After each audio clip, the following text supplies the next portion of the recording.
வணக்கம் மக்களை, சற்றுமுன் கிடைத்த தகவல் ஒன்றை பார்க்க போகிறோம்.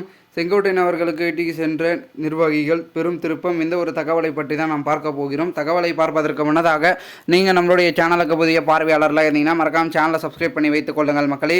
தற்சமயம் இருக்கக்கூடிய நம்மளுடைய முக்கிய அங்கமாக இருக்கக்கூடிய செல்வி ஜெயலலிதா அவர்கள், புரட்சி தலைவி அவர்கள் மறைவுக்கு பிறகு நம்மளுடைய அதிமுக தலைமை யாரிடம் செல்வது, முதல்வர் பதவியும் பொதுச் செயலாளர் பதவியும் என்ற ஒரு நோக்கம் இருந்தது. ஏனென்றால் வி.கே. சசிகலாவிடம் தான் அந்த பதவி இருந்தது.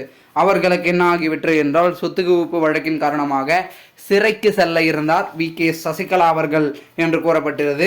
ஸோ அந்த ஒரு காரணமாக சிறைக்கு செல்றதுனால இந்த ஒரு பதவியை நம்ம கொடுத்துட்டு போனால் திரும்ப பெற மாரி இருக்கக்கூடிய ஆளுகிட்ட கொடுக்கணும் அப்படின்னு முடிவு எடுத்தார். ஸோ முதல்ல செங்கோட்டையனை நாடி தான் முதல்வர் பதவியும் பொதுச் செயலாளர் பதவியும் போச்சு. ஆனால் செங்கோட்டையன் கிட்ட பதவி கொடுத்தா திரும்ப பெறுவது ரொம்ப கடினம் என்பதனை உணர்ந்த சசிகலா அவர்கள், ஸோ அதனால் பார்த்திங்கன்னா செங்கோட்டையன் கிட்ட பதவி கொடுக்க வேண்டாம், எடப்பாடி கிட்ட கொடுக்கலாம் அப்படின்றதுனால எடப்பாடியிடம் பார்த்திங்கன்னா பதவியை கொடுத்திருக்கிறார்கள். எடப்பாடியிடம் பதவியை கொடுக்கும் முதல் கூட செங்கோட்டையன் அமைதியாக தான் பார்த்து இருந்தார். காரணம் என்னவென்றால் அதிமுக ஆட்சியை பிடிக்க விட வேண்டும், அதிமுகவுக்கு எந்த ஒரு பின்னணியும் அவ்வளவு பேர் வரக்கூடாது என்பதற்காக அதிமுகவுக்கு விசுவாசமாக இருந்து செயல்பட்டு கொண்டிருக்கிறார் செங்கோட்டையன் அவர்கள்.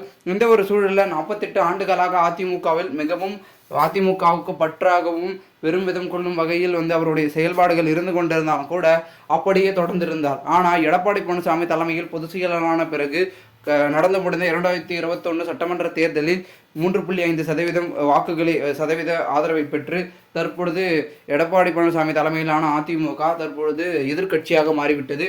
ஆளுங்கட்சியாக திராவிட முன்னேற்ற கழகம் இருந்துவிட்டது என்று கூறப்படுகிறது. ஸோ இந்த ஒரு சூழ்நிலையில் அடுத்து நடந்த நகர்ப்புற உள்ளாட்சி தேர்தல், மேலும் இடைத்தேர்தல், இப்பொழுது நடந்து முடிந்த மக்களவை தேர்தல் என்று அனைத்து தேர்தல்களிலும் எடப்பாடி நிறைய விதமான சிக்கல்களை பண்ணதுனால பின்னடைவு ஏற்பட்டிருக்கிறார். இப்பொழுது நடந்து முடிந்தும் நம்மளுடைய மக்களவை தேர்தலிலும் ஜூன் 4ஆம் தேதி வெளியாகக்கூடிய முடிவுகளிலும் கொஞ்சம் சிக்கல் இருக்கிறது, ஆதரவு குறைவதற்கான வாய்ப்புகள் இருக்கிறது அப்படின்னு சொல்கிறாங்க. ஏனென்றால் பணத்தை மட்டும் பெற்றுக்கொண்டு தகுதியும் திறமை இல்லாத ஒரு முக்கியமான வேட்பாளர்களை நிறுத்தினார்.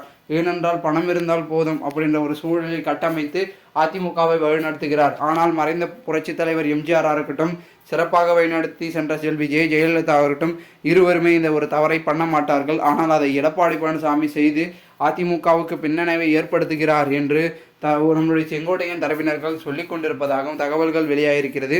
அதனால் அவர் தனிமையாக சென்று நிர்வாகிகளுடன், தங்களுடைய ஆதரவாளர்கள் நிர்வாகிகளுடன் ஆலோசனை மேற்கொண்டு அதிமுகவை அடுத்த கட்ட பாதைக்கு சென்று கொள்ள, வெற்றி பாதையை பிடிக்க 2024 சட்டமன்ற தேர்தலில் ஆட்சியை அமைக்க பல கட்ட திட்டங்களை இப்பொழுதே தீட்ட ஆரம்பித்திருப்பதாகவும் கூறப்படுகிறது.